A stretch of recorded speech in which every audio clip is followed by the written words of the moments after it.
वोटों की डकैती, चुनाव आयोग को 500 लिखित एप्लीकेशन दी गई, शिकायतें दी गई, एक भी एप्लीकेशन पर कोई कार्रवाई नहीं की।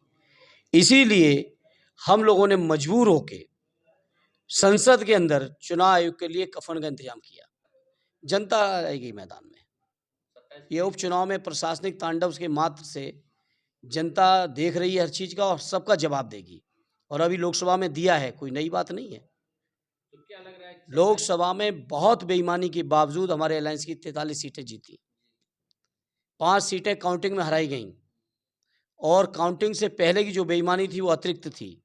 अगर निष्पक्ष चुनाव होता तो 43 की जगह 60 से ज़्यादा सीटें हम लोग लोकसभा में जीत चुके थे। रणनीति बता देंगे तो रणनीति का तो आगे वो दूसरा इंतजाम कर, लेकिन हाँ एक चीज़ ज़रूर है, पीडीएफ परिवार प्रदेश का जनमानस आदरणीय अखिलेश जी के नेतृत्व में मजबूती से खड़ा होगा और मैं समझता हूँ इस तरह की हर बेईमानी का जवाब जनमानस लोकतांत्रिक तरीके से देगा।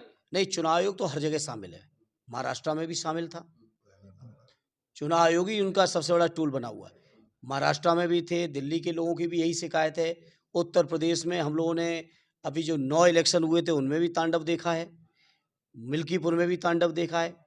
तो ये तो सब चीज़ें अपने साथ चली रही हैं, लेकिन बाकी मैं सोचता हूँ आम आदमी पार्टी और वहाँ के लोग समीक्षा करेंगे।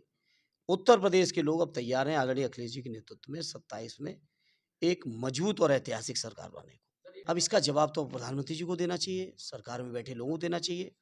मैं समझता हूँ जहाँ आज़ादी का अमृत महोत्सव मना रहे हैं देश, इतने दिनों में 75 सालों में कभी भी देश के नागरिकों का इस तरह का अपमान नहीं हुआ।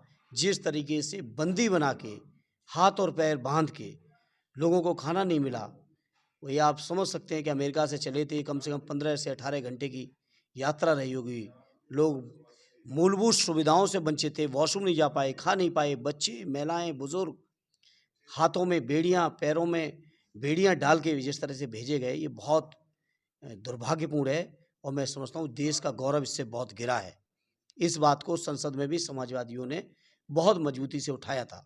अब प्रधानमंत्री जी गए हैं, दोस्ती निभा रहे हैं, बहुत अच्छी बात है, लेकिन इन देश के लोगों के स्वाभिमान की भी चर्चा उनको वहाँ करनी चाहिए थी।